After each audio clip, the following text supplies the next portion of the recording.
નમસ્કાર બાલમિત્રો, યુટ્યુબ ચેનલમાં આપનું હાર્દિક સ્વાગત છે.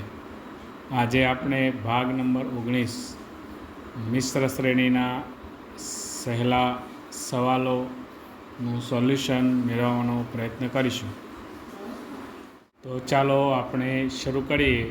દાખલો નંબર 1, જેની રકમ છે 2a, 4b, 6c અને 8d. હવે આનો ઉકેલ મેળવવા માટે આપણે જઈએ છીએ.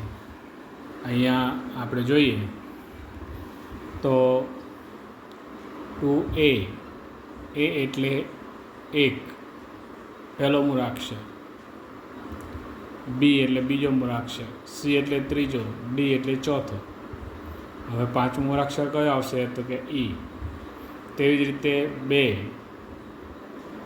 2 દુ 4, 2 તેરી 6, 2 ચોક 8 અને 2 પંચા 10. એટલે અહીંયા આપણે જોઈએ તો 2 દુ 4, 2 તેરી 6, 2નો 1 સાથે, 2 સાથે, 3 સાથે, 4 સાથે અને 5 સાથે. એ જ રીતે મૂળાક્ષર પણ અહીંયા એવી રીતે ક્રમમાં આવે છે. આની અંદર બે નિયમો છે, એક મૂળાક્ષર શ્રેણી અને બીજી સંખ્યા શ્રેણી. બંને મળીને જે છે તે મિશ્ર સંખ્યાનો જે છે તે આ દાખલાઓ છે. ત્યારબાદ દાખલો number 2, AB 3, BC 5, CD 7, DE પછી આપણે શોધવાનું છે. તો અહીંયા આપણે જોઈએ તો મૂળાક્ષર શ્રેણીમાં AB, BC, CD અને D. હવે આપણે જે શોધવાનો છે જે જવાબ, જે સંખ્યા શ્રેણીનો જવાબ શોધવાનો છે, તો એનો ઉકેલ આપણે જોઈએ તો અહીંયા AB પછી 3 છે, પછી 3, 5, 7.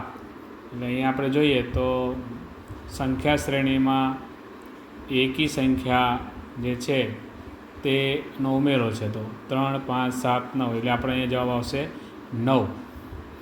અને મૂળાક્ષર શ્રેણીમાં AB, BC, CD ને D એ પ્રમાણેનો જવાબ છે. ત્યારબાદ ત્રીજી રકમ છે 2b, 4c, 8e, 14h. પછીની જગ્યા આપણે જવાબ શોધવાનો છે. તો અહીંયા આપણે જોઈએ તો એનો ઉકેલ આપણે તમારી સામે મૂકીએ છીએ કે અહીંયા પણ આવી રીતનું પેટર્ન છે કે b પ્લસ 1 એટલે c, પછી એમાં 2 મૂળાક્ષર ઉમેરે એટલે e, DE, c પછી DE, પછી પ્લસ 3 EF, FGH અને પછી 4 મૂળાક્ષર IJKL એટલે ચોથો મૂળાક્ષર આ. એટલે અહીંયા આપણે જોઈએ તો સંખ્યા શ્રેણીમાં શું આવશે? તો કે 2 દુ 4, દુ 8 એટલે 2, આમાં 2 ઉમેર્યા છે, આમાં 4 ઉમેર્યા છે, આમાં 6 અને હવે 8 ઉમેરવાના. એટલે 2માં 2 એટલે 4, 4માં 4 8, 8માં 6 14, 14માં 8 એટલે 22.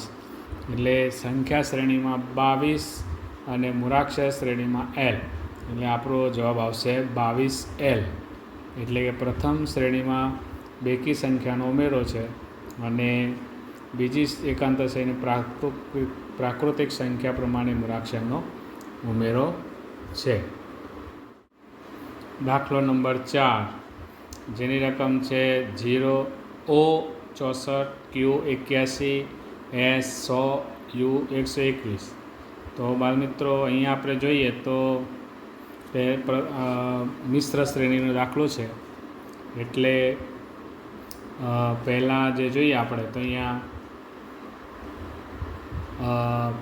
બીજી એકાંતર શ્રેણી જોઈએ તો O, P, Q, R, S, T, U, V. એટલે મૂળાક્ષર શ્રેણીમાં આવશે W. અને તેવી જ રીતે સંખ્યા શ્રેણીમાં આપણે જોઈએ તો 64 એટલે 8નો વર્ગ, 81 એટલે 9નો વર્ગ, 100 એટલે 10નો વર્ગ, 221 એટલે 11નો વર્ગ. હવે પછી આવશે 12નો વર્ગ, તો સંખ્યા શ્રેણીમાં આવશે 12નો વર્ગ એટલે 144. એટલે આપણો જવાબ થશે W 144. એ આપણો જવાબ થશે. દાખલો number 5. A/4, D/9, H/15, M/22. તો હવે પછી શું આવશે? તો ચાલો આપણે જોઈએ. તો દાખલો નંબર 5માં જોઈએ તો પ્રથમ એકાંતર શ્રેણી, બીજી એકાંતર શ્રેણી એટલે મિશ્ર શ્રેણી છે. અહીંયા મૂળાક્ષરમાં જોઈએ તો A પછી D છે, એટલે વચ્ચેના બે મૂળાક્ષર B અને C આવશે, એટલે બે મૂળાક્ષરો ઉમેરવામાં આવે છે. D પછી E, F, G, H 3 મૂળાક્ષર, H પછી I, J, K, L 4 મૂળાક્ષર, M પછી 5 મૂળાક્ષર, N, O, P, Q, R. તો પછી શું આવશે? S. એટલે ઉપર મૂળાક્ષર શ્રેણીમાં આવશે 5. નીચે જોઈએ તો 4 + 5 એટલે 9, 9 પછી 6 એટલે 15, 5, 6 એટલે હવે 7 ઉમેરશું, 15, 7, 22, 22, 8, 30 એટલે નીચે આવશે 30. એટલે આવી રીતે આપણે જવાબ આવશે S/30. એટલે કે સંખ્યા શ્રેણીમાં પ્રાકૃતિક સંખ્યાનો ક્રમિક સંખ્યાનો ઉમેરો અને મૂળાક્ષર શ્રેણીમાં 2, 3, 4, 5 એમ ક્રમિક સંખ્યા મૂળાક્ષરો ઉમેરતા. દાખલો number 6. F6, H8, J10, L12 પછીની સંખ્યા આપણે શોધવાની છે. તો હવે આપણે એમાં જોઈએ તો મૂળાક્ષર શ્રેણીમાં જોઈએ, અહીંયા F છે, અહીંયા H છે. F, G, H, I, J, K, L, M. તો પછી આવશે N. એટલે મૂળાક્ષર શ્રેણીમાં 1, 1નો ઉમેરો છે. હવે સંખ્યા શ્રેણીમાં જોઈએ તો 6 પછી છે 8 એટલે 6 ને 2 8, પછી છે 10, 8 ને 2 10, પછી છે 12, 10 ને 2 12. તો અહીંયા ક્રમશઃ સમાન સંખ્યા ઉમેરાય છે, 2, 2, 2. હવે પછી પણ 2 ઉમેરશું 12માં એટલે શું આવશે? 14. એટલે આપણો જવાબ છે N14. સમાન સંખ્યાનો ઉમેરો સંખ્યા શ્રેણીમાં છે અને મૂળાક્ષર શ્રેણીમાં એક મૂળાક્ષર ક્રમિક રીતે ઉમેરતા. દાખલો નંબર 7. R(2)S, T(4)U, V(6)W. તો હવે પછી શું આવશે? તો આપણે જોઈએ તો સંખ્યા શ્રેણીમાં જોઈએ તો 2, 4, 6 એટલે 8 આવે. મૂળાક્ષર શ્રેણીમાં જોઈએ તો RS, TU, VW, XY એટલે ક્રમશઃ 2 સંખ્યાનો ઉમેરો થાય છે. દાખલો number 8. 8H, 24X, 7G, 15Q, 15O, 17 પછી કેટલા? તો હવે આપણે જોઈએ આમાં તો મૂળાક્ષર શ્રેણીમાં 8 ને 24, અહીંયા 7, 15, 17. એટલે અહીંયા જોઈએ તો 8 ને 12, 16.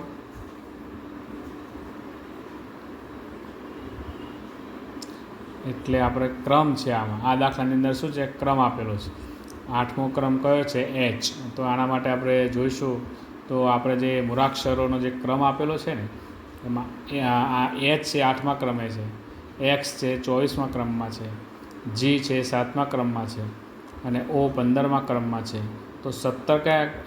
તો પછી 17મા ક્રમે કયો અંક છે? તો કે Q. તો આ આપણો એનો ઉકેલ છે. અને એના પહેલાં આપણે જ્યારે મૂળાક્ષર શ્રેણી શરૂ કરી ત્યારે આપણે જે કહેવાય ને ટૂંકી રીત જે કહેવાય એના કોડવર્ડ આપણે આપ્યો હતો કે અહીંયા જુઓ કે E એટલે 5, J એટલે 10, O એટલે 15, T એટલે 20 અને Y એટલે 25. આ આપણને યાદ હોય તો એમાં આપણને સરળતાથી જવાબ મળે. તો આપણે જે જવાબ શોધે ને એ Q છે. અને Q જે છે તો આપણે અહીંયા જોઈએ તો 17માં એટલે OPQ એટલે 15મા અક્ષરે O છે એટલે ક્યુ કયા એટલે 16 ને 17 એટલે પણ 17માં ક્રમે શું આવ્યું ક્યુ, બરાબર. એટલે આપણને ટૂંકમાં એ આપણને કંઠસ્થ હોય તો આપણે જોવું પડે નહીં. દાખલો number 9, C13 E16 G19 I22. તો હવે પછી શું? અહીં આપણે મૂળાક્ષરોમાં જોઈએ તો C D E F G H I J પછી K. એ સરળ છે, એક મૂળાક્ષર ઉમેરીએ છીએ એટલે આવશે. સંખ્યા શ્રેણીમાં જોઈએ તો 13, અહીંયા 3 એટલે 16, 16 ને 3 એટલે 16 ને 3 19, 19 ને 3 22 એટલે સમાન સંખ્યાનો ઉમેરો નિયમ આમાં લાગુ પડે છે. તો 22માં 3 ઉમેરશો એટલે કેટલા આવશે? 25. તો આપણો જવાબ છે કે 25. સંખ્યા શ્રેણીમાં સમાન સંખ્યા ઉમેરો, મૂળાક્ષર શ્રેણીમાં ક્રમિક મૂળાક્ષર ઉમેરતા. દાખલો number 10, 3F 6G 11I 18L. તો પછી જવાબ શોધવાનો છે. તો અહીંયા આપણે જોઈએ તો મૂળાક્ષરમાં જોઈએ તો F, અહીંયા O G H એટલે Fમાં 0 ઉમેરી એટલે કંઈ મૂળાક્ષર ઉમેરાતો નથી એટલે ક્રમશઃ F પછી G છે, A B C D E F G. H I આમાં એક મૂળાક્ષર ઉમેરાય છે, પછી J K 2 ઉમેરાય છે, પછી L પછી આવે 3 મૂળાક્ષર ઉમેરીએ તો શું આવે? M N O. પછીનો જવાબ આવશે P. એટલે મૂળાક્ષર શ્રેણીમાં P અને સંખ્યા શ્રેણીમાં જોઈએ તો 3 ને 3 6, 6 ને 5 11, 11 ને 7 18. એટલે અહીંયા છે એકી સંખ્યાનો ઉમેરો એટલે હવે 7 પછીની એકી સંખ્યા આવશે 9. 18માં 9 ઉમેરી એટલે આપણે હવે 27. એટલે આપણો જવાબ છે 27 P. એટલે મૂળાક્ષર શ્રેણીમાં પૂર્ણ સંખ્યા મુજબ ઉમેરો એટલે અહીંયા પહેલી કાંઈ ઉમેરાતું નથી એટલે પૂર્ણ સંખ્યા 0 આવે એટલે 0 1 2 3 એ પ્રમાણે ઉમેરો છે. અને સંખ્યા શ્રેણીમાં એકી સંખ્યાનો ઉમેરો આમાં થાય. નમસ્કાર બાળ મિત્રો, આજે આપણે ભાગ નંબર 19માં મિશ્ર શ્રેણીના મૂળાક્ષર શ્રેણી અને સંખ્યા શ્રેણીના દાખલાનું સોલ્યુશન મેળવ્યું. હવે પછી આપણે ભાગ નંબર 20 લઈને આવશું અને પાછું દાખલાનું સોલ્યુશન મેળવશું. નમસ્કાર.